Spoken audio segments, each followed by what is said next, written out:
So welcome everybody. Thanks for joining us this evening, and thank you for your interest in the Catalyst program. So I'm Martha Gray. I'm on the faculty at MIT and one of the lead faculty who has been involved with Catalyst since the beginning about 15, 16 years ago.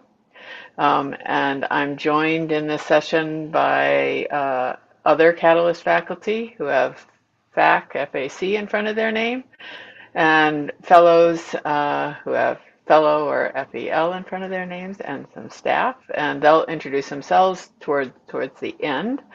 Um, our goal here is to tell you enough about who we are and how we work so that you can decide if this is the program for you, if this is something you want to be a part of. So I'll do a brief overview of Catalyst and some details about the 2027 program. And then fellows are going to talk about their experience and we'll open up for questions. You can feel free to type questions in the chat anytime they occur to you. That's fine. You don't have to wait to the end. And then we can either go through those questions or you can also raise your hand and so forth. So by now you've been on Zoom enough to know the drill.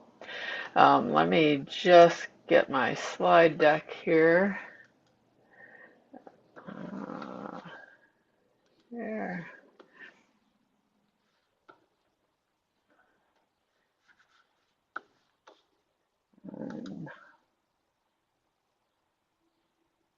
So please tell me you're seeing something that looks like a slide deck, or yell at me if not. Not hearing anything, I will go on. All right. So, We can sort see of you. what? Thank you. Presenter mode. Yeah, no, I figured I'd be yelled at if not. So thank you. It's an interactive program.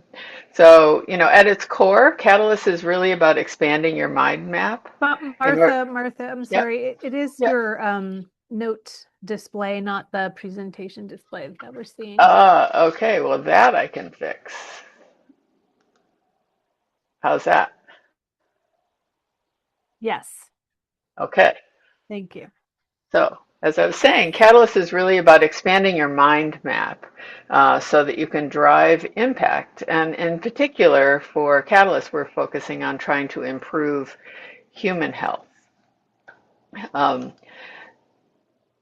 So, I want to say it is a program. We say Catalyst program, but really participants, once they've been through it, they describe it much more as a way of thinking through structured exploration and lots of critical questioning and multidisciplinary collaboration. We try to expand how innovators can see the world. We challenge assumptions, we surface hidden insights, reveal unseen connections, and all of that comes together to encourage you to think differently. And I'm sure the fellows can comment on this as when they talk. Because it's a way of thinking, we start really early in the innovation process at the very beginning where you actually decide what to do. And in that sense, and in more senses than that, Catalyst it's a strategic approach. So it enables you to redefine problems, to reimagine solutions, unlock innovations with the potential to be transformative in terms of human health. So you will leave Catalyst with a project. You will have developed a project and worked on one. But probably more importantly, you personally will be transformed. You'll have a new mindset and a new sense of what you're capable of. And so to build on that point, I want to talk a little bit more about what we mean by mind map and why we say it drives impact. So we all operate every day from a mental framework, and that guides how we perceive the world, how we react, how we engage. And that framework is what I mean when I say mind map. And the mind map is shaped certainly by facts and domain knowledge you've acquired along the way in school and elsewhere. But importantly, it's also shaped by your experiences, your values, your judgments about how to use that knowledge. It really provides the context for your decision making. So to cite an example I think everybody can relate to, if you imagine you're a clinician and you walk in to see a patient, when you evaluate that situation, you, of course, use medical facts, but you respond to that interaction based on your prior experiences, your experience with the patient, with the disease, with the institution. And that's what I mean when I say your interaction is guided by your mind map. And so for you, your mind map is going to govern your own decision makings and your reactions. And it will do so in the context of your efforts in innovation. So another way of saying it is your mind map encompasses your worldview. And the broader your mind map, the broader and clearer your worldview. I think that's easy to understand, and lots of people talk about it that way. But what's easy to forget, and all of us, I would say, forget this from time to time, is that you actually, it's not that what's outside your mind map is not just blurry, it is just absent. You don't know you're missing it. And I'm going to tell actually a true story, just to give you an example of what I mean, and then bring it back to medical innovation. So this is something I think is easy to relate to. So the story has to do with my daughter, Emily, who at the age of 16 came to us and said, "I'm pregnant." And so from her mind map, this was amazing. This was great. She always wanted to be a mom. She's going to have a kid. This is her path in life. So she's, yay, I'm conquering the world. We're like, oh my God, this you have no idea what you're running into. So two different worldviews based on our experience. So I think you can understand that, and we can all understand that a teenager's worldview is narrower than an adult's. But the same principle applies in other contexts. There are areas, undoubtedly, where your knowledge is limited, and you're unaware of those blind spots. You're just as unaware as a teenager is of adulthood. So, and everybody has these. So one of the, among the blind spots we see time and again with early stage innovators is that they have a very superficial understanding of how clinicians operate, how people operate. Unclear about where whatever they're thinking about might fit in the broader healthcare landscape. Totally underestimating resistance. This must be a good idea, will make a difference, forgetting that there are people that would prefer not to see your ideas succeed, not because of you, but because of the nature of the idea. We're unaware of systemic biases and barriers. There's lots of hidden assumptions, foundational beliefs about the solution or about the problem, things that people say, oh, of course it's known that, and when it's not known. These happen all the time. So knowing we have these, one of the most effective ways to avoid them is to work with people who are not like you. So you basically get the benefit of the combined mind maps of everybody as you continue to grow your own. When you're working with people of different backgrounds and experiences and types of expertise, they'll ask questions you haven't thought of. You will ask questions of others that they wouldn't have thought of. You will be able to spot gaps in logic.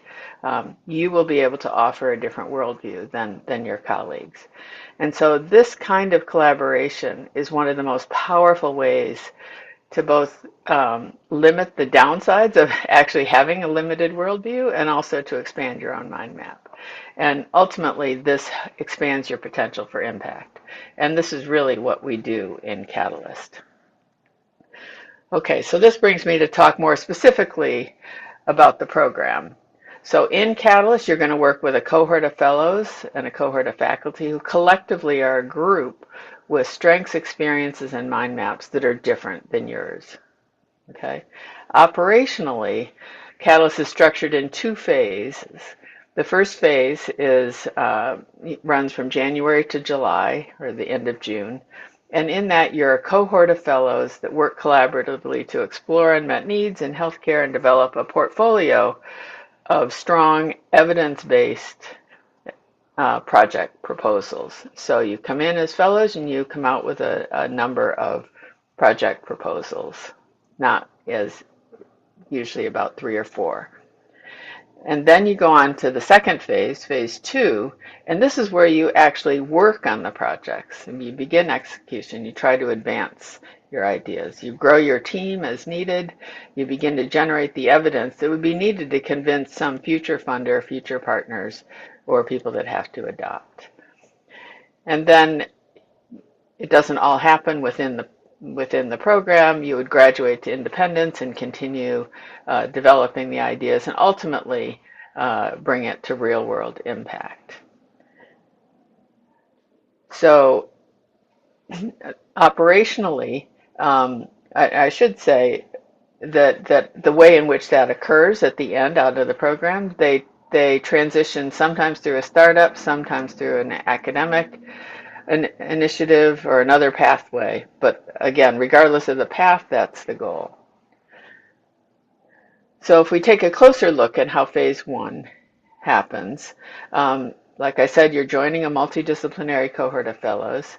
You don't begin with a project. You begin with a blank slate in terms of the project you might do, your current mind map, which is one way in which you bring your expertise and your experiences, and you have a shared goal that's shared among all the fellows, and that is to discover and define unmet needs in healthcare that are truly worth solving. So you will immerse yourself in the problems, you'll investigate, and so that you can uncover challenges, what happens in a real-world clinical setting. You'll engage in critical questioning. You'll begin to devise and explore potential solutions, and to the extent early on, try to test, how the need and that intervention might inform one another. It iterates. It's not as linear as it kind of looks when I put these out here. And you'll continually refine your ideas over and over again, so that you have evidence of the need, the solution, and ultimately have a plan that you can actually execute. I'm sure the fellows will tell you it's more chaotic than it is linear. It moves back and forth, but it ultimately does converge. It has converged every year we've done this. And throughout this process, you're guided by a structured curriculum. But I would say one of the things to really bear in mind is like I said, you don't bring a project to Catalyst. And one reason we do that is we want you, as you go through this structured process, to have the freedom to explore something that might not be directly within your current community that you work in or the areas of expertise you have. We want you to color outside the lines, as it were, right? So you have that freedom here. You're doing it with a diverse group of fellows, this cohort of 12 to 16 fellows, and that diversity, as I've already said, helps you. You pivot many times as you learn more. And for those of you who have been in the business of writing proposals for grants where you have to show somebody that you've done it and you can do the experiment and you have preliminary data, we are not asking for that. That'll be the thing you do in phase 2. We're just asking for the evidence based on what's known now. Is this going to make sense? And that's a kind of freedom that you often don't get in programs. If you're here with a project that you really want help and you want mentoring, there are a lot of programs that do that. We have them too. So if you want to hear about our programs that do that, just contact us everywhere. And contact us afterwards. But if this seems intriguing, I really encourage you to take the leap. Have faith in your ability to learn. You've learned a lot before today, and you can continue to learn and to leverage that expertise. And you will develop something new and different and with the potential for impact. And you're not doing it alone. So you're supported by a really large community. Hard to count them all, but there's at least 250 people in it in one way or another that you would have access to who may not overlap any of your current network now. And the ones you'll see regularly are the about 20 faculty mentors and about 25 independent advisors. The faculty will be with you week over week, and so you'll get to know them well. And we all have the shared objective you do is to come up with a strong project that will make a difference. Okay, so in phase one, we do develop project proposals. It does not, the idea is not to stop there. This is not an exercise in doing that. It's to actually do the projects. So that's why we pay a lot of attention to whether it's worth spending the time doing it. And that really brings us to phase two. Um, There is no requirement, I should say, that you continue on beyond phase one. We can't make you do things, but I would encourage you now to be thinking that that's what you would like to do. What you decide at the time depends on where you are in your career and all kinds of other things. But I really just want to drive home that this is a real world experience. It's mentored, but it's a real world experience, not a class, not something that's, just sort of paper projects. Um, and then to reiterate, we care about the projects a lot. It's our vehicle for learning, and we want them to have impact. But the most important outcome of this experience is that it really accelerates your career development. We've seen that time and again. When we get to phase two, it happens in a project-specific way. So rather than cohort of fellows and a cohort of faculty, you move to project-based teams. There's still faculty mentoring, and you'll build the team, develop your strategy, build the evidence that you need to get further investment.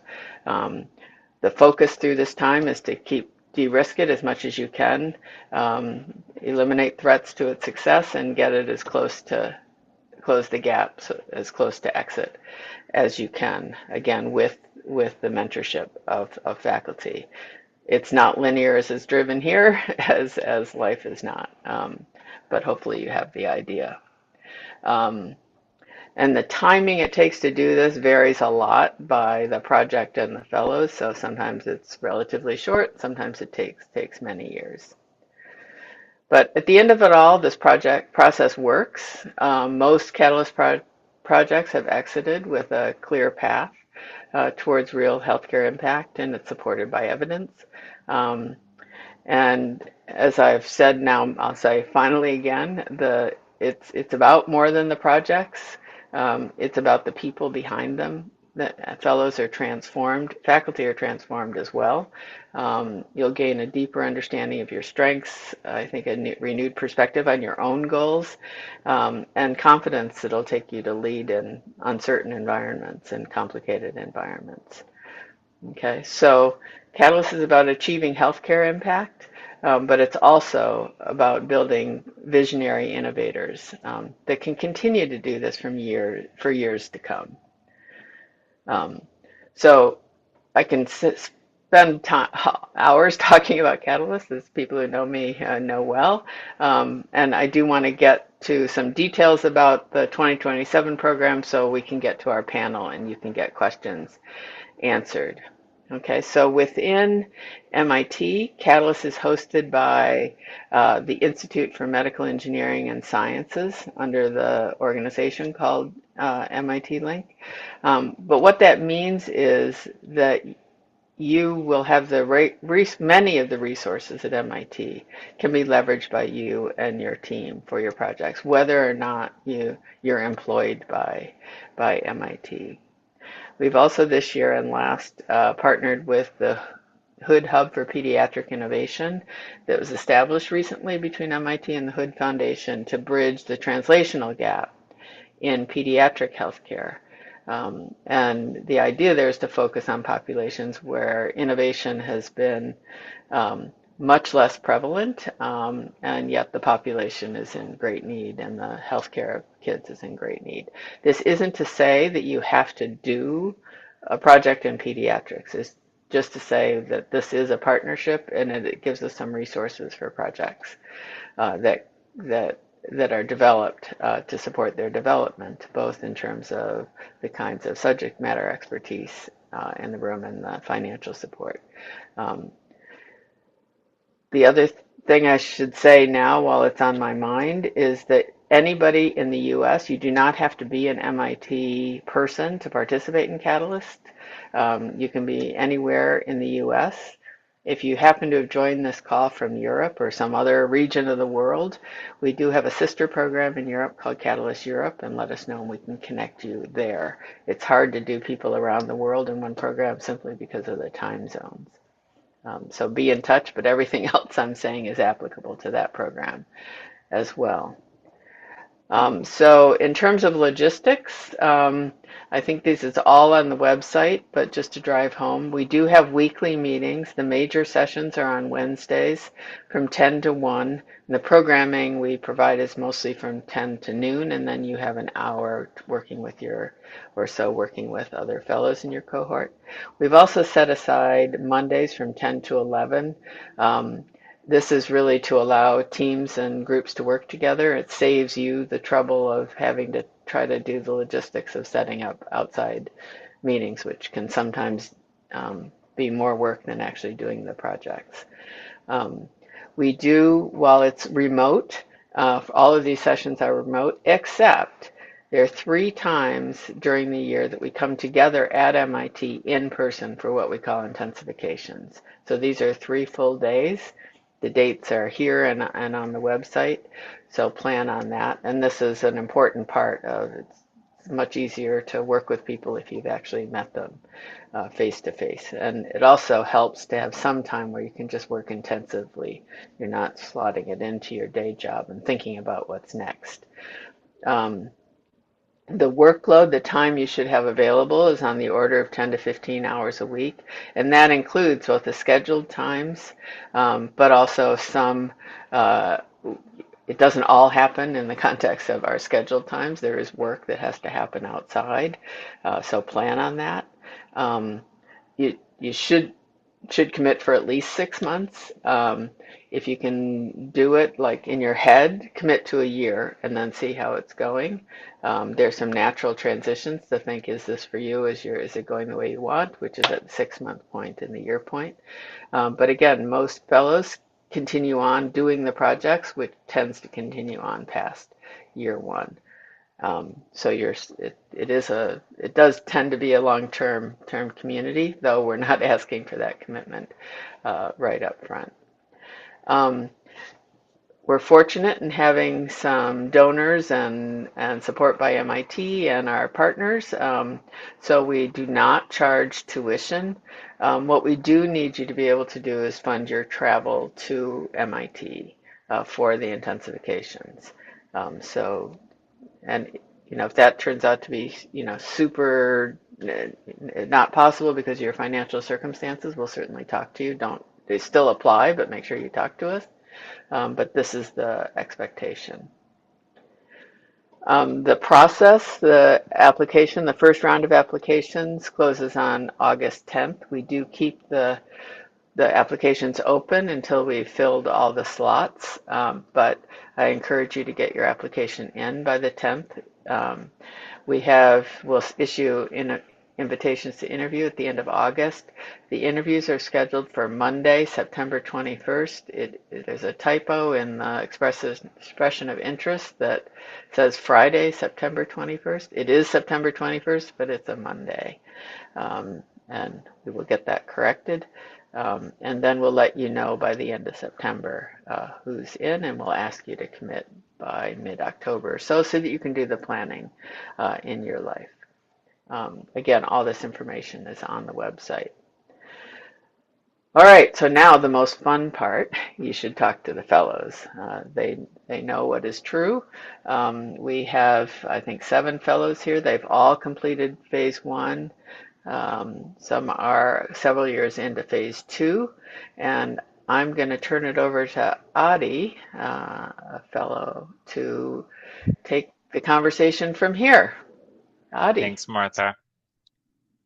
Welcome, everyone. I think Melissa is going to reorganize her screen so all the fellows and faculty in the room will get pinned. Before I go over to the fellows, I just wanted to say there are a couple faculty members who are on call as well, and I just wanted to make sure that we give them a chance first to introduce themselves before the fellows. Joe, do you want to introduce yourself? I don't know if Nancy's here. I don't see her, but Yeah, let me know I'm if I'm here. wrong. Oh, you are? Okay, Hi. perfect. Hi, Nancy Adi. too. All right.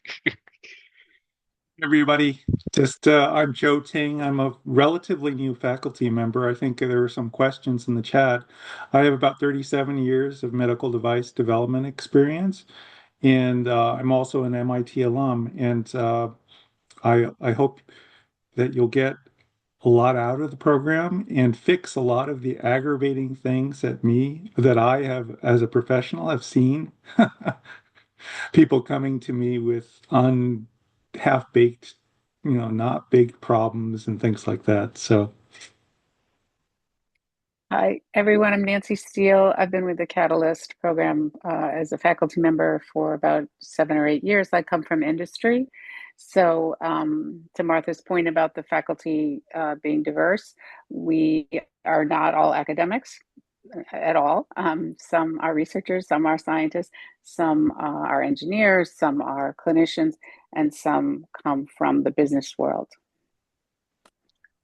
Thank you both. I don't think we have any other faculty, so I'm just going to turn over to the fellows. And the fellows, when you introduce yourselves, if you could state your name, your cohort year that you were part of, your title and background and whatever you're doing in your professional lives and what project you're working on. I'm just going to go around in the grid that I see. So I see Jessica first. Thanks, Adi. And thanks everybody for joining the call. So I'm a fellow for Catalyst 26. I just finished phase one and we're starting our transition. I am a VA employee. I work as a urogynecologist and have been in a leadership role for the last decade or so and been in practice for about 22 years. Thank you. Salim is next on my screen. This is Selim Olkum. I am also from the same cohort with Jessica, just finishing up the phase one. I'm an electrical engineer in training and did my PhD on ultrasound devices, and then did my postdoc at MIT and started a company there about cancer diagnostics, still working on the same field, same problem, cancer diagnostics. Thank you. I see Ali next. Thanks, Adi. Hello, everyone. My name is Ali Ramazani. I am a third-year PhD student in biomedical engineering at the University of Utah. I am also a researcher at the anesthesiology department, and I joined the Catalyst program for cohort 2026. And my project at the university is working on developing of a new medical device for predicting acute kidney injury. Thank you, Ali. I see Otman next. Hi, thanks, Hadi, and thank you all for joining. My name is Othman O'Malley. I'm an inpatient physical therapist at the Memphis VA and a member of the 2026 Catalyst cohort. So my background is in acute and critical care rehab and physical therapy. And before I joined Catalyst within the VA, I worked on a number of healthcare innovation projects, both locally and at the national level. We're currently transitioning to phase two, and I'm on a wonderful project and happy to talk about that more when if anyone would like to ask. But great to meet you all, and look forward to speaking to you down the road. Thank you. Sarah is next. Hi, my name is Sarah McBride. I am a clinician researcher at Boston Children's Hospital. My sort of medical hat has been in inpatient medicine. So I'm a hospital medicine attending, and I've been doing that for over 20 years. I also have a medical education role. I'm a fellowship program director there. My clinical research interests and quality improvement interests are really around sort of acute reasons that pediatric patients come into the hospital. I've worked both in the ER and in inpatient medicine, and a lot of those in pediatrics are respiratory illnesses. And so I'm pretty passionate about acute respiratory illnesses in pediatrics. And one of the exciting things about being here and being also, as the other fellows who've introduced themselves mentioned, just finishing phase one is working with a great group, many of whom are here on an asthma-related innovation project. Thanks, Sarah. And I think Samuel is next on my. Yeah. Hey, everybody. Thanks. Thanks for being here. I remember being here last year. I'm part of Catalyst 26 as well, and my day job is in the operating room as a nurse anesthetist. I've been doing that for close to 20 years, and I brought I brought a lot of problems to talk about to the Catalyst program.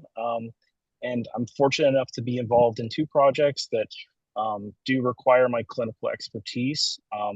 This program is amazing, and I hope you have some great questions today. Look forward to hearing them.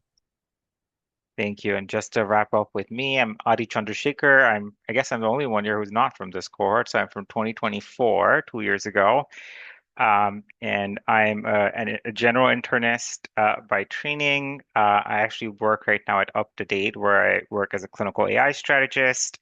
And my project that I work on in phase 2 from Catalyst is around better detection of opioid overdoses using, particularly around physiologic markers around opioid overdoses using wearables. So with that, why don't I just go with some general questions for the fellows? Please feel free to answer in whatever order you like. And at some point, we'll switch over to asking or answering the other questions that the candidates are posing in the chat thread. So the first question I have for y'all is, tell us one thing you learned about yourself going through Catalyst. So whoever wants to go first. I can go first. So basically, one of the most important thing I realize about myself is that I am very solution-based thinking, and I usually, when I see some problem, I go right away to the solution phase. And during Catalyst program, I realized that we need to focus on problem first and understand about the significance of the problem and whether it worth to go deeper in that problem or not. And but I realized that after that we can go to the next phase, which is the solution, finding the best solution. And the other thing I learned from the Catalyst program was that working with different and interdisciplinary people is very, very, very interesting, because I used to work only with like clinicians and engineers mostly, but we were criticized by different people, like people from industry, people from financing, investors, and that was a very great experience for me. Thank you. Anyone else that wants to answer that question before I go to another one? Yes, Salim. I can say something about it. So I'm working on a startup, as I said, and it's extremely stressful, challenging, but yet it's the same subject, same focus. So it's after a while, it becomes my comfort zone. And thinking about other problems, other fields freely actually makes me learn how to react to those questions and problems with a systematic way. And that learning, although we've applied it many times in our careers, I'm sure it still is very rewarding to do it over and over again within the first 6 months. Thank you. Just in the interest of time, I'm going to move to the next question, which is, what was your favorite part of Catalyst? If any of the other fellows want to go this time. Yeah, I'll go. So for my favorite part of Catalyst really was the ability to dive very deep into a problem, longer than I think I have in the past. You really get to go into a subject area and really reach the jagged edge of knowledge in that area, and then become really surprised by what is yet to be discovered. And I just found that really invigorating, and it just made me really excited to continue on and dive deeper into the problems. That's my favorite part of it. Thank you, Osman. Anyone else that wants to answer that one? I think that was really well said, Othman. I agree. It makes me smile to think about how many times we started diving into problems and having faculty show us our own assumptions about the problem and what we need to change in terms of our thinking. So I think in the course of the 6 months, I was probably on 4 different projects and many other um, smaller sessions of deep dives into problems. And it really does change your framework for attacking what you assume are kind of easy problems to fix, only to realize that that's not the problem you want to focus on, and instead you need to look at it completely differently. So that I agree that was invigorating, and as Martha said at the beginning, it really changes the way that you approach everything in the future. But my favorite part was the intensifications. They were really rough in terms of hours, but it was so fun to get to know everybody and to spend that much time with them. And I think it brings the entire cohort closer. And at some point in your career, you can reach out to any of these people for anything you need after spending that much time with them. Yes, couldn't agree more. I love the intensifications, and I'm still very much in touch with everyone from my cohort. So finally, how did you hear about Catalyst and what made you apply? And after this, we're going to try to switch over maybe to answering some questions that are in chat. Melissa or Alyssa, if you want to lift some up for us. I can start. This is Sarah. And I would echo what everybody has already said. And I think actually that was probably immediately apparent to me that this would be a total frame shift as to how I was trained to think about problems, solutions as a researcher. I happened to be in Boston, so I attended a local sort of 2-day intensive that was pediatric hood based, also with MIT, and just some of the examples around projects, things that had come out of this type of training were really remarkable and just made me think that there was a whole different way of thinking about solutions to healthcare problems that I, despite the fact that I have a lot of gray hair, had not been exposed to, and would really augment how I thought about problems that I was seeing in my practice every day, and how I would also think about upstream problems that maybe are the first things that need to be discussed before jumping in sort of midstream and sort of the problem that's right in front of you. So really that dissection and that deep dive that people were talking about was something that I was really drawn to.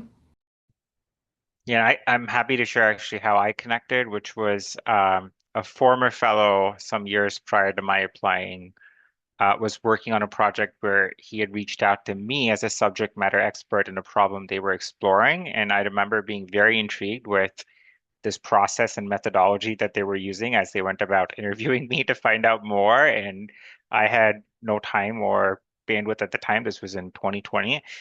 And a couple years later, when I sort of had some other shifts in my career and I was in a space where I really wanted to go back to it, I went back and looked at it and applied. So I think I can't agree more with everyone that said that it's fundamentally about how you think and sort of flips the script on how you think in a way that is very, very helpful.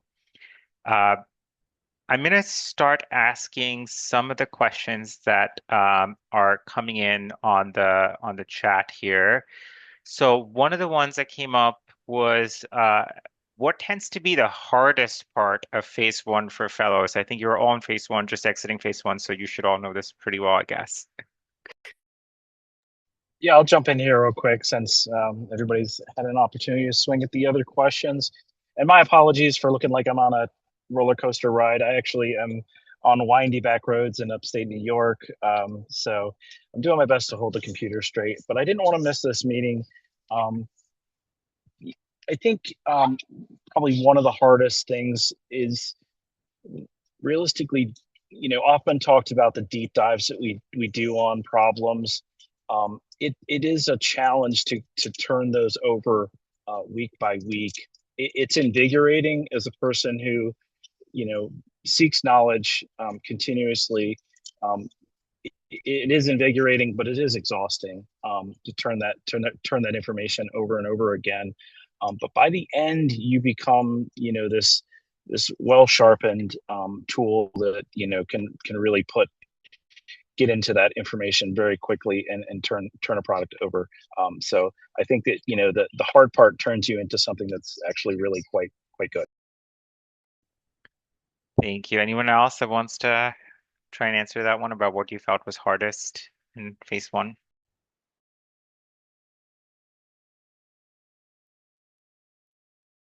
I mean, time commitment is the hardest. It's for me, it's like a night job. After putting my daughter to bed, I work on this. So it's probably the hardest part, but rewarding. Yes, my phase one was obviously some years ago, but I remember having a 2.5-year-old, and yes, it was exactly the same. Most of my work was at 10 in the night, I think, at least the asynchronous work. But it was a lot of fun. There weren't very many things where I think I could say as a parent to a toddler who was exhausted all the time that would make me get up at 10 in the night and say, let me try and do this. Um, so yes, it was a lot of fun for sure. So let me go over to another question. I wonder how all of this works with people from different sectors and different agencies around the country with scaling the projects as they move to phase two. What scale does this usually occur, local, regional, national, across organizations or sectors?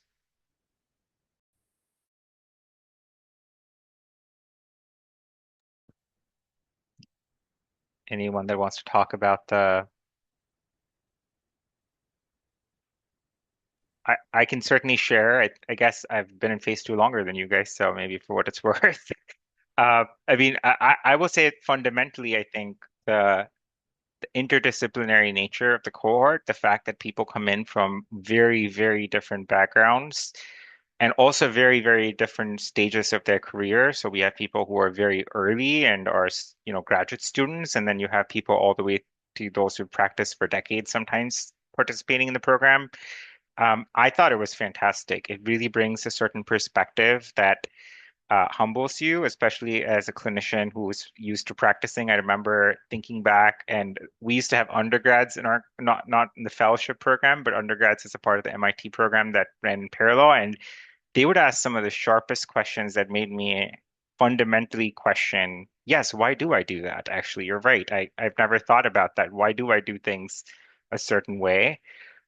In terms of how they scale, I think it's very, very different. There are projects that are very local, regional, some of them more national or international. I don't think there's any restrictions on sort of that scope, but I assume faculty would know the breadth of projects better, but I don't see any reason why that would be any issue. Maybe the other thing to add that may not be obvious is that on this issue of scale is eventually if you're going to impact all of healthcare, of course, that you want it to scale beyond something regional.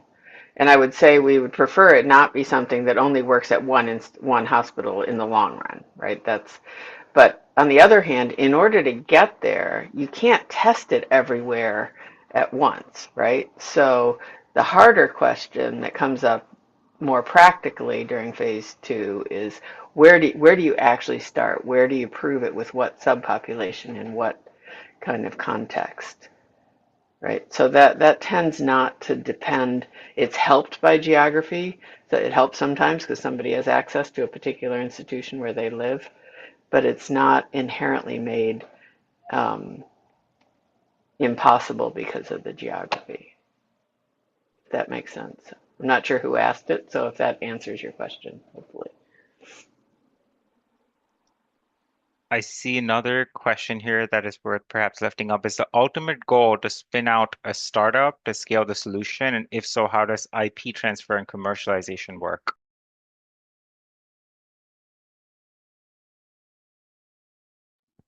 Yeah, Again, you feel want this me to one might be take better that? through, Yeah, yeah, yeah, faculty.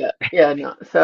So the first part of IP, like who's an inventor, it's whoever the inventor is on the IP and how it's managed. Many of you have day jobs, and so most fellows have their intellectual property assigned to whatever institution they work for. There's some other layers to that we can talk about later, but it's Catalyst itself is not taking your IP, it happens through normal procedures. If you actually form a startup, then we have had many come out, then you license your IP from the institutions, and that's ultimately if that's part of what's motivating it. Our goal isn't directly to start companies, but I would say that is the most common way for it to graduate out so that it can get into the real world. Thank you. And I see a couple questions that I think we're trying to collapse together into one theme here, which is a bit more about how these projects originate or ideas originate. Do people have to come in with these ideas? What if they have no ideas? And does the team then propose ideas or priorities based on needs or interests? So a lot of questions around sort of how these ideas emerge. Any of the fellows that want to share your experience of how you saw them emerge in your cohort? This is Sarah again. I can start and then have people add. So in the very beginning, in our first intensive, we were encouraged to, in about, I don't remember, some of the faculty can correct me, maybe 30 seconds, maybe 15 seconds, pitch a ton of healthcare problems in healthcare. I mean, whatever comes to mind. And we had I think there were like 80 some problems that were pitched, and some of them clustered together.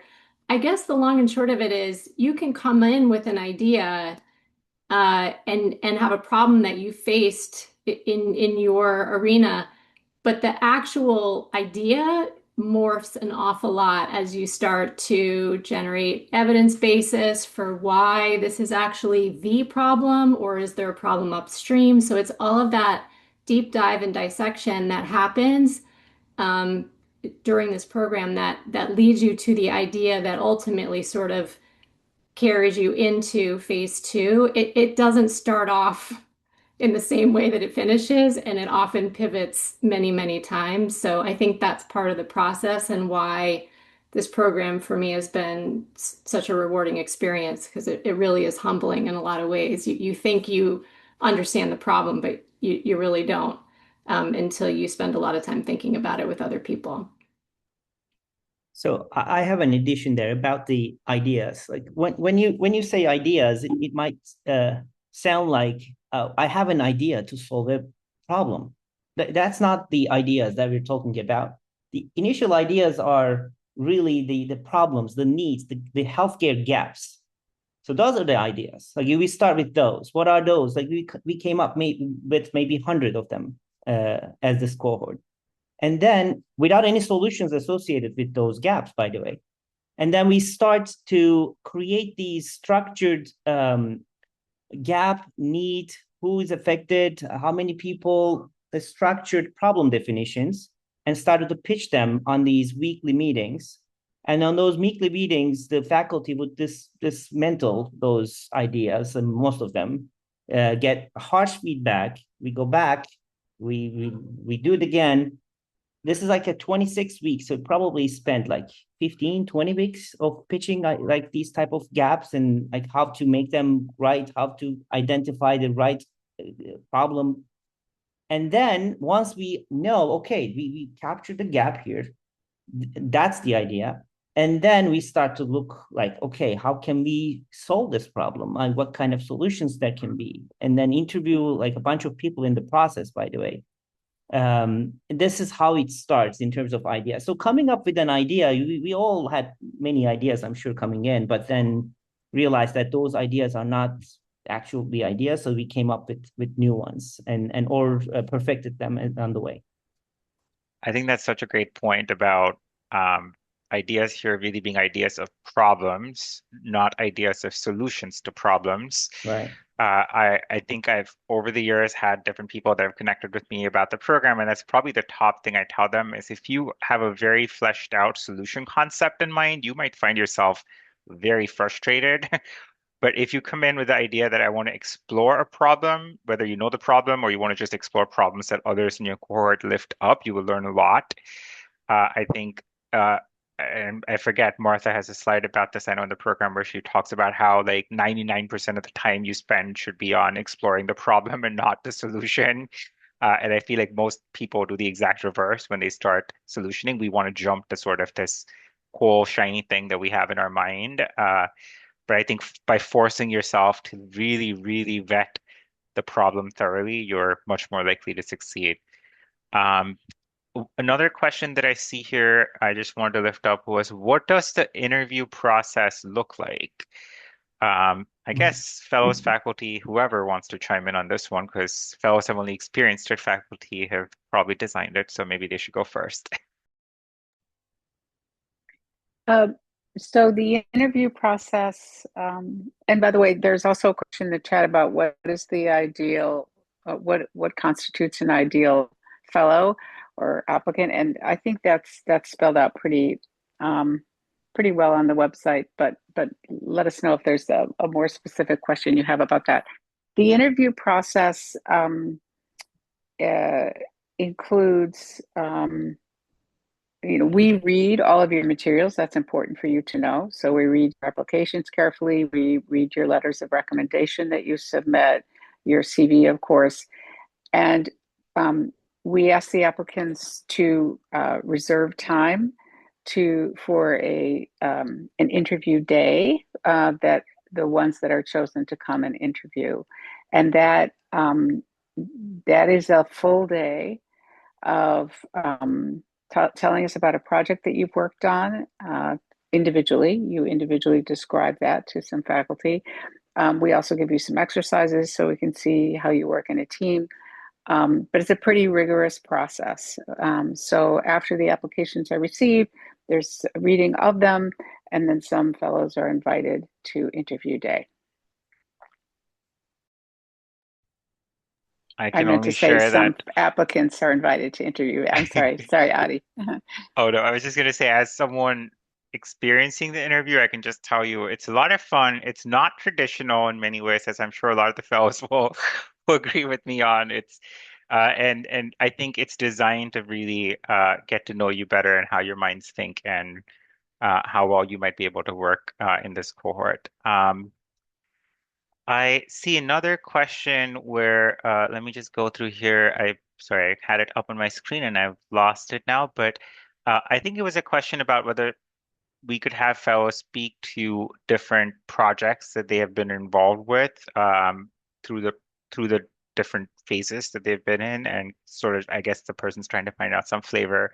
Oh, here I found it. Could fellows and faculty talk about the projects they've been involved in, both in terms of active participation to advising other cohorts, and is there a portion of the projects that are catered towards the VA's needs?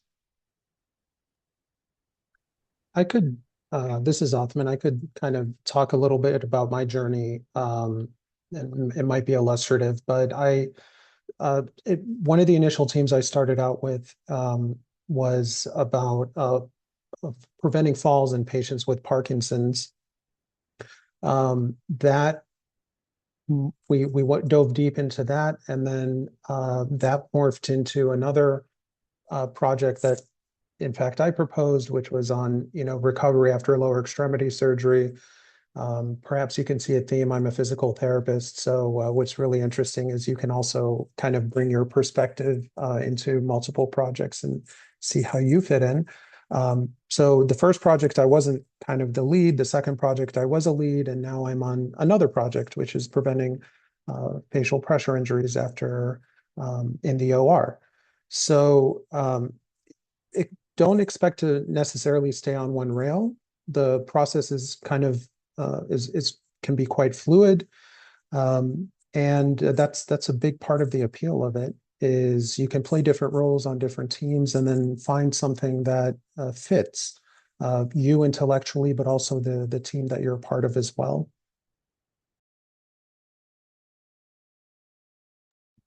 Anyone else that wants to talk about maybe some of the projects that came up as you explored?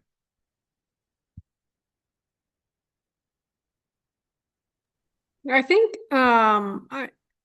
to begin with, we did have that giant list that Sarah talked about where we, spitball 100 ideas and then organize them. And then, people who really had, I think, the most developed problem in their mind, as a group of fellows, we decided who would kind of pitch their problems, and then we all signed up to join a team. And then after that, as we presented the project problems to the faculty and realized that they had some holes in them and we needed to pivot, then the teams just naturally migrated to smaller groups or more project ideas. And just over the course of the weeks, you could either join a different group or pose an idea yourself, or we'd reach out and help each other, or phone another fellow and ask them for help on our project. And so you just naturally join the groups where not only is the project something that you're interested in, but it's the team that you also really work well with, because ultimately I think, as the faculty told us numerous times, what keeps the projects going, really, besides having a good idea, is that the teams work really well together, because you do a lot of work outside of those 4 hours that Melissa has posted as the guaranteed hours that you're doing during normal business hours. So the team is most important, I think.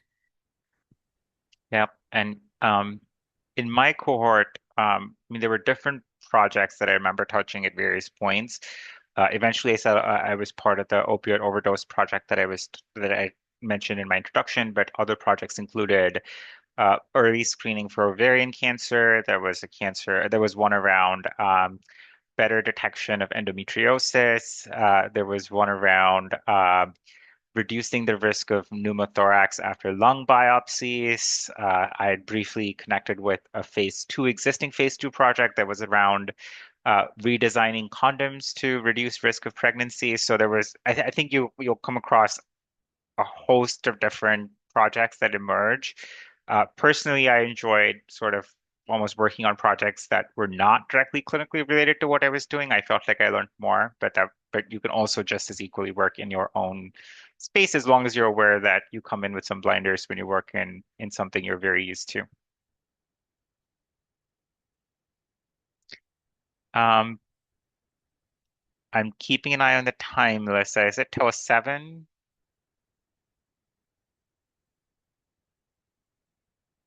But let me I just lift think up we can one. go until 7:30.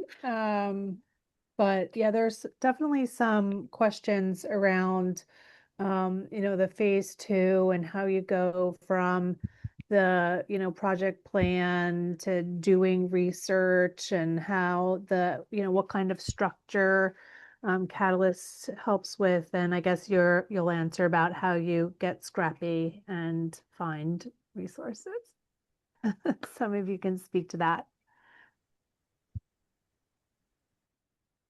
Sorry, was it more about like how projects proceed in phase two, you said? Yeah, there's two questions, so I tried to consolidate them a little bit, but a little bit about how the research happens, I think, is what both of them are getting at in common. What I would say in common is almost all projects in phase two will involve some level of research. And what that research looks like or where it takes place might vary, but I think they all start out with some level of research. I've seen different projects go different ways in terms of how that goes. You can certainly apply for grants or traditional ways to get the funding.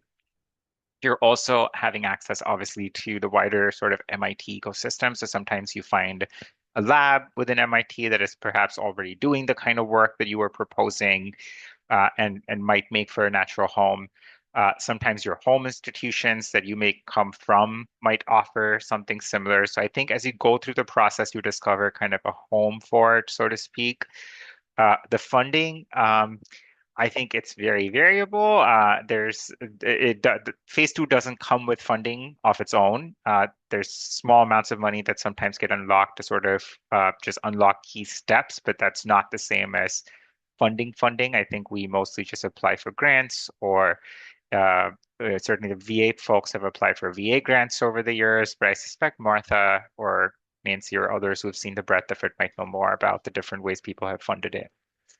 Yeah, I think there's sort of many sort of aspects to this, and right now, I don't know that we have a represent. The many of you are new, so you haven't done this yet. In terms of the fellows that are here, and Adi, the project you're on is a little bit different because you're collaborating with somebody in London to do it, right? So I would say each team sort of has their own path.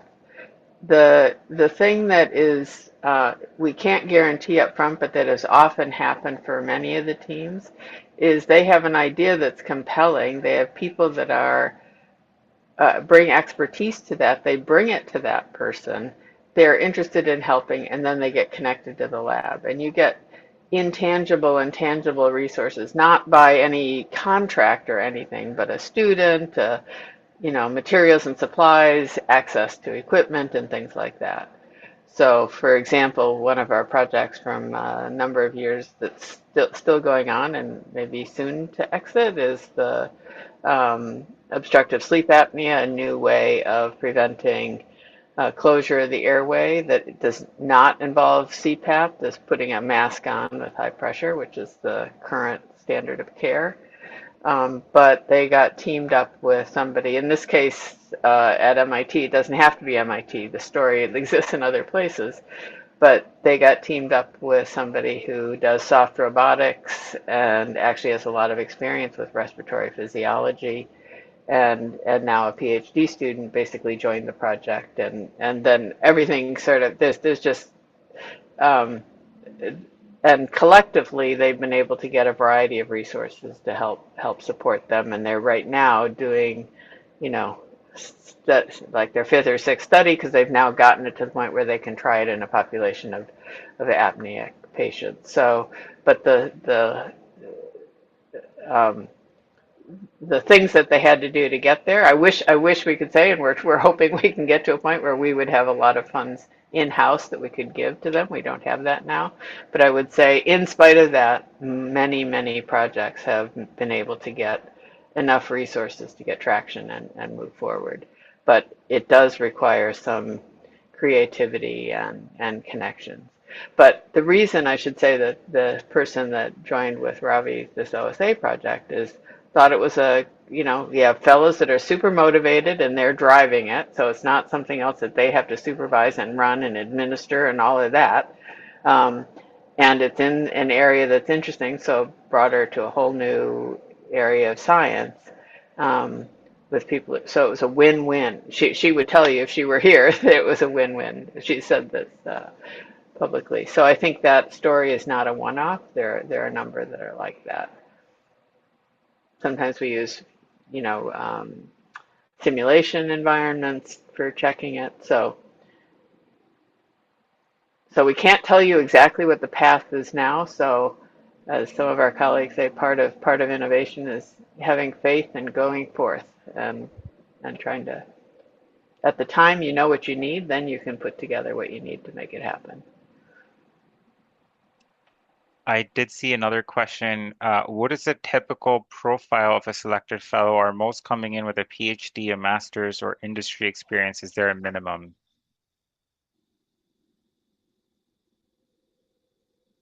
You have to have at least a bachelor's degree. So we need you to know something about something, right? But we've had graduate students. Ali is a grad, right? Ali, you lose track when you're a faculty which people are where. So graduate students, and we've had people much later stages of their career because they're at a time where they want to do something new.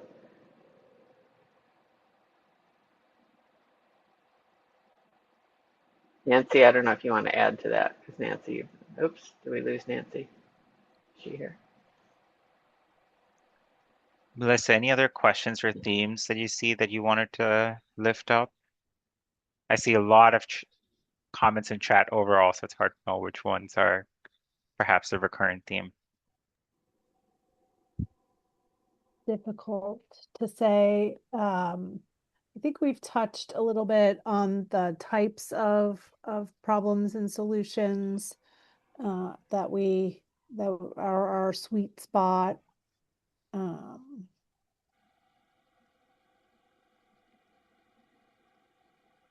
There are some questions that are a little bit more personal, and I would say, please feel free to reach out to us to address those one-on-one. You can send an email to catalyst-program@mit.edu. We're happy to schedule a time to talk with you if it's, a complex issue, that email isn't the best way to address, but please feel free to email us with any additional questions.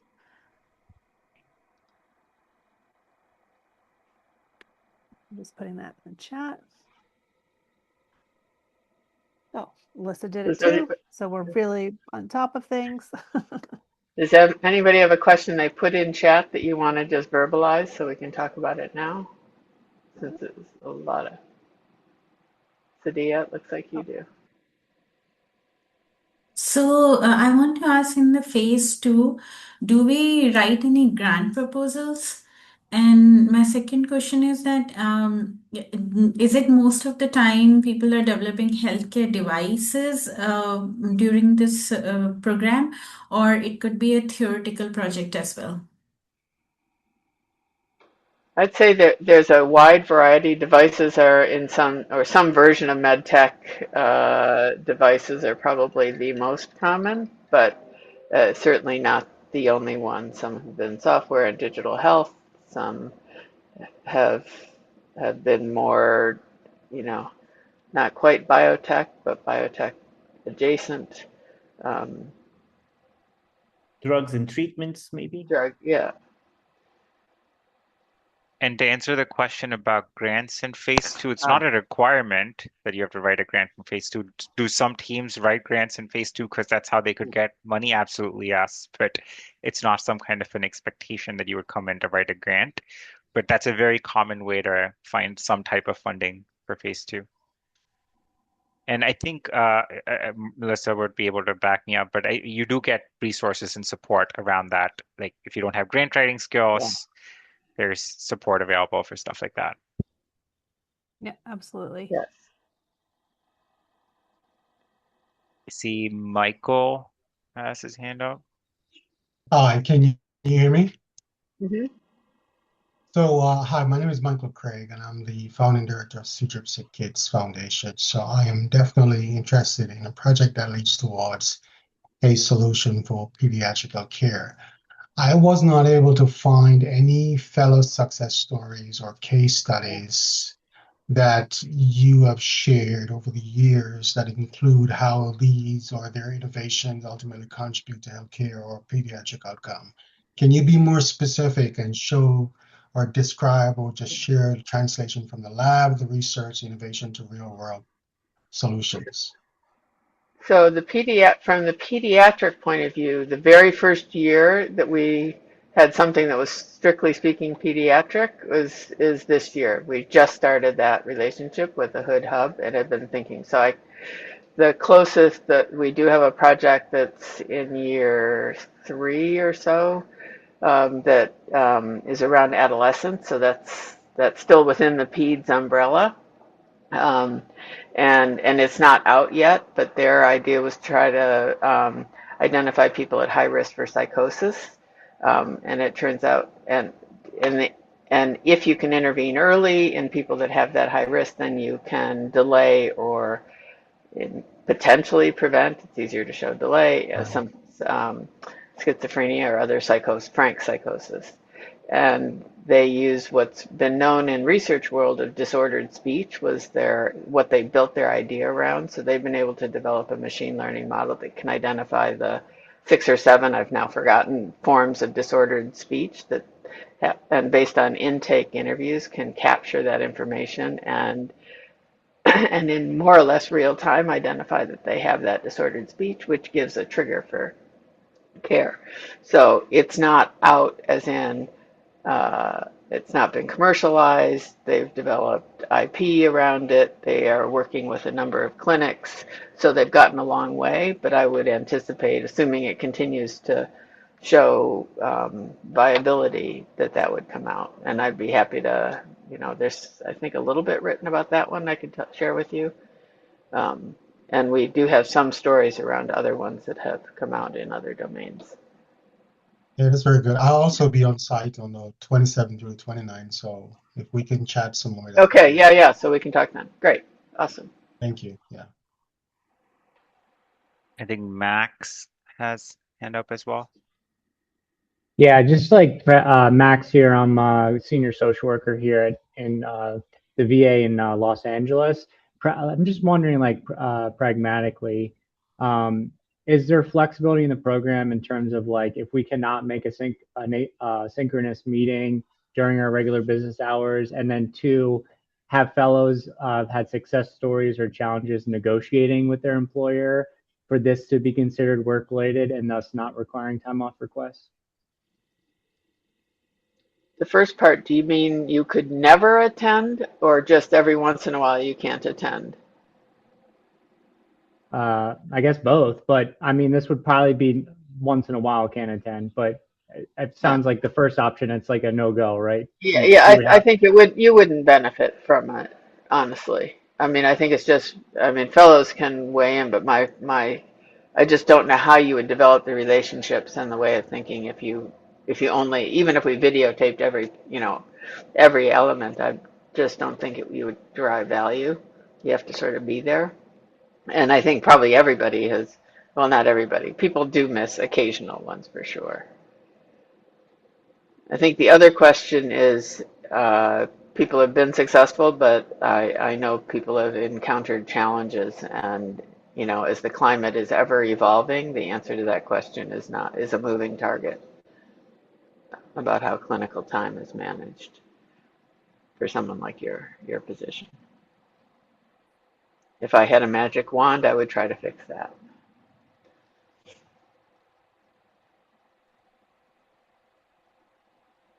thank you, appreciate it. Mhm. It's since you're at since you're in LA, I think I'm going to be out there at the end of August, and I'm meeting with a couple of people there, so I'd be happy to connect because sometimes it's really the institutional people that are behind it that can help facilitate those conversations. I can't do it, but but um, Amit may be able to help in your situation. We've had quite a few from GLA. That'd be great.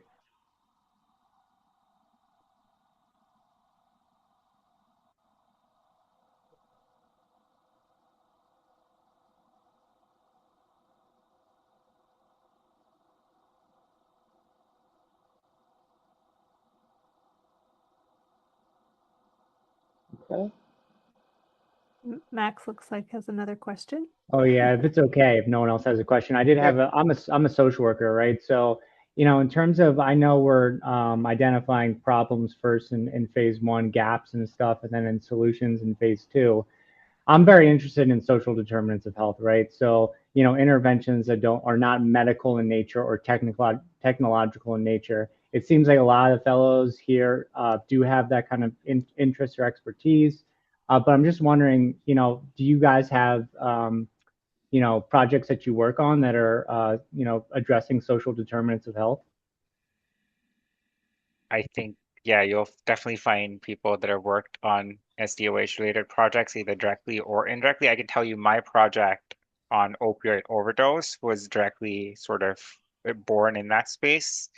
And we sort of explored it, and it started out with how can we improve access to, uh, you know, MOUD essentially for folks that are struggling with overdose. And then we realized perhaps another problem was that people who were dying from overdoses were dying because they were, alone and using alone. And how can we possibly help them in that space? And so I think there you can definitely use an SDOH lens on a lot of these projects. And I think even if it's not immediately evident, a lot of them do have these underpinnings.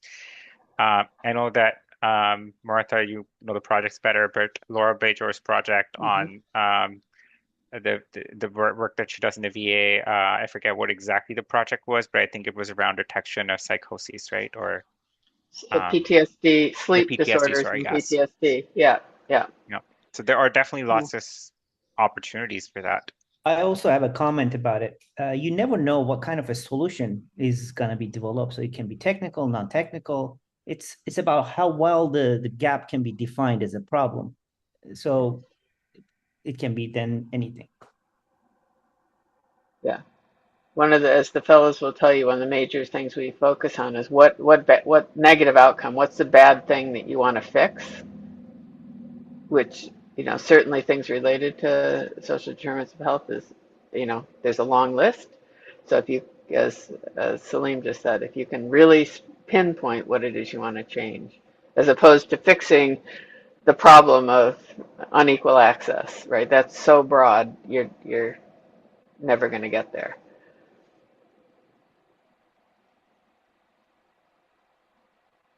I have a question. Has there been any past projects on medical chip development, and do people from electronic background join the program? We definitely have had people over the years. I don't know that we have somebody with that background this year. I don't think so. Salim, With with electrical electronics, engineering, yes, we electrical, do. for I sure. mean, Yeah, Sarah Carbone works with me on I am also. Yeah. opioid as an electrical engineer.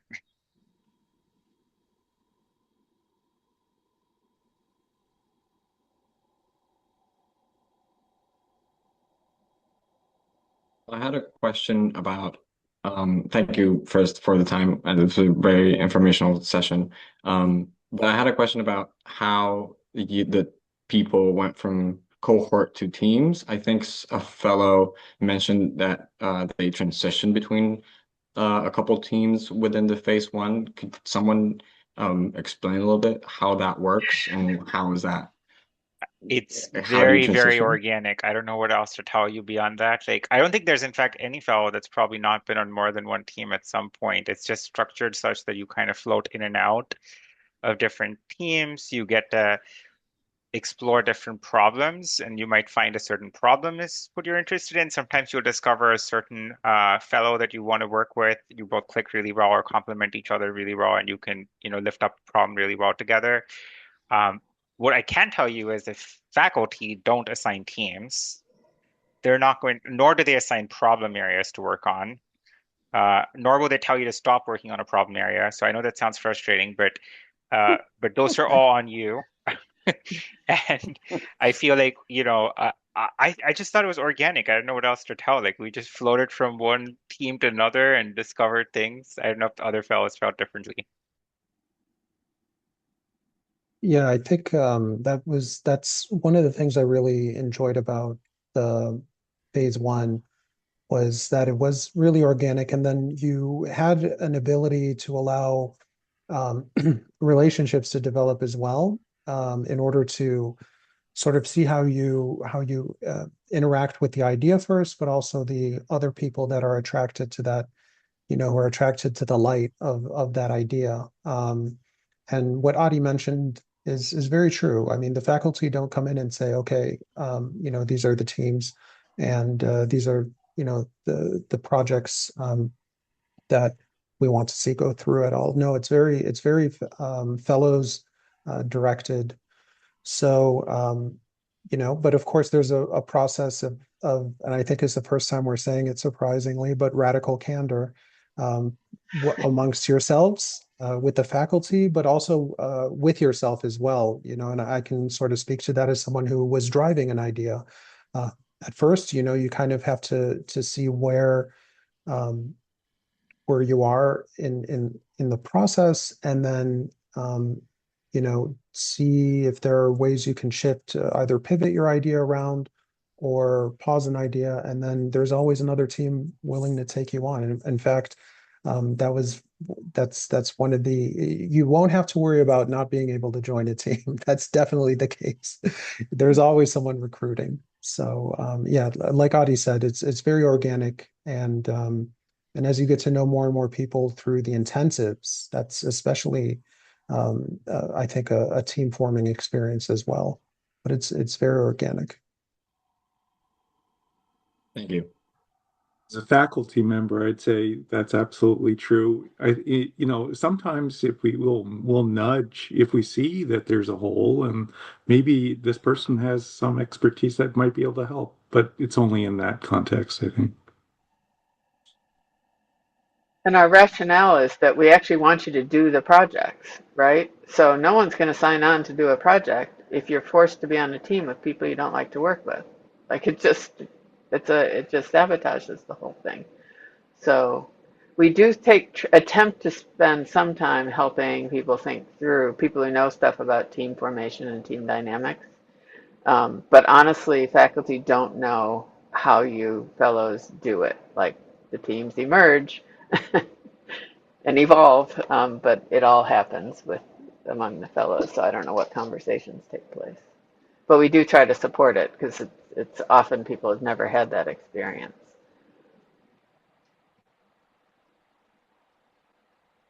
Thank you. I think that was a very complete answer. Just gonna draw attention to Gabrielle's question about how to be competitive in the application process, which he reiterated, and I can't find the full question right now. But I guess the answer is to just, say who you are. We look for a number of different things. We're not looking for any one type of person or thinker or stage of career. It's the diversity that makes the cohort strong. So, be who you are and let that come through in the application process. We have a very competitive pool because of the solid number of applications and the small number of people that we can enroll in the cohort, but people can apply year over year. I think Othman can speak to that. Things change. So, put yourself out there and keep trying. I just wanted to add that I remember when we applied, I had very similar sort of thoughts about like, how do I stand out? Like, I feel like I'm a clinician. I've not done anything special. Like, how do I stand out? And I think and going through it and being selected, we always joked in our cohort about like there must be some magic formula that they're or lens that they're applying to like select people. I can tell you last year I was invited to be part of the interviewing side for a lot of the fellows that are in this room right now. And no, it's just there is no magic single persona or your phenotype that just fits. It's really a lot of different things that get looked at. I would say just present yourself for what you are, and I wouldn't worry too much about whether you have an MD or a PhD or whatever else, because I saw that in the chat. I really don't think anyone would care much about that as much as are you displaying curiosity? Are you displaying clarity of why you want to be here and what you plan to do?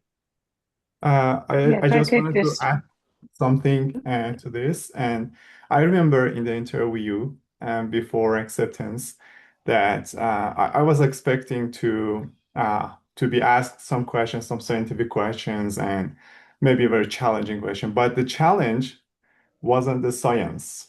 It was a very like a smart question, and it was on. I'm not gonna spoil the question now because I assume that will be your question this year too.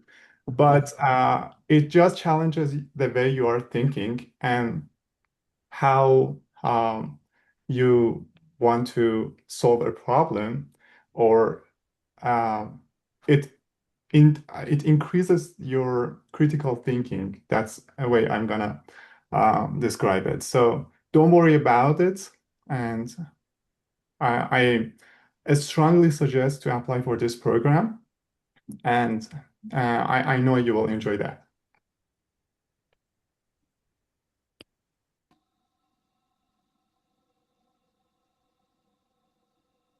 Yeah, I would say if you're interested, if this is at all intriguing for you, you should apply, right? Because you know, it's easier to speak about things that don't work when it's not a fit. And that is people that, number one, they really don't want to talk about anything that's not already in their area of expertise, right? You've probably met people like that over the years, right? They just can't, well, call me when you need to know about, you know, semiconductors or about cardiac disease. But otherwise, that's the only thing I'm bringing. Like that does not work, right? People who have already got a project and they really came in here thinking they'd persuade the fellows to all do the project they brought in, right? That when that's the dominant reason for being here, then it doesn't work.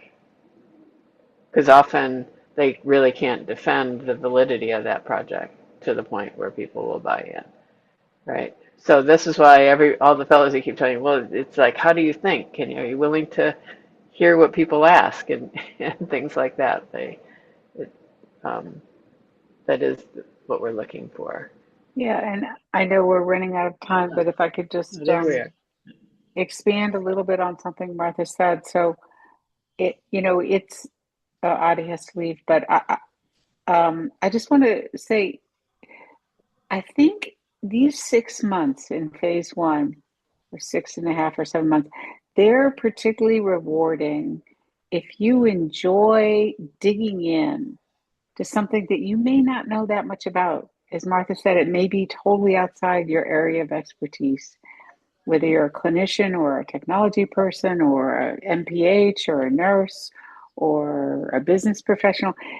It may be that for those 6 to 7 months, you're digging into one or two interesting problems and developing a solution in a space that you've never worked on before. But do you enjoy the process of researching an unknown area, looking at the literature, testing hypotheses? Do you enjoy that? Like, if you enjoy learning about something that perhaps you haven't had a chance to dig into before and you enjoy hard work, um, it can be really rewarding.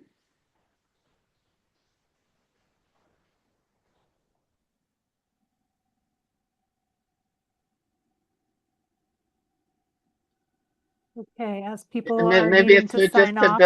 just to maybe be more, just to add one more point, and I will shut up, Melissa, is the reason faculty, well, Joe and Nancy, you can correct me if you disagree, but what we hear is the reason faculty come back year over year is we learn a lot from all of you, right?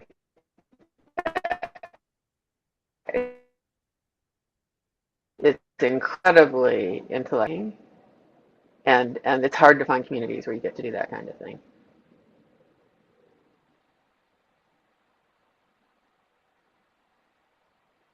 And we're grateful to all the faculty that keep coming back year over year. Yeah, Right? I'd say don't be One-to-one ratio. intimidated. Yeah, I mean, I remember talking to some of the current fellows, and they were saying, well, I'm just a GP, where I'm not like a surgeon like Jessica and all this stuff with expertise, but that isn't the point. You're learning about new problems and you're thinking through problems, and that's the important thing. Learn how to think. So,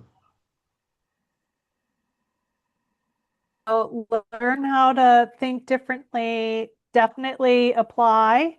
If you have any questions, don't hesitate to reach out to catalyst-program@mit.edu.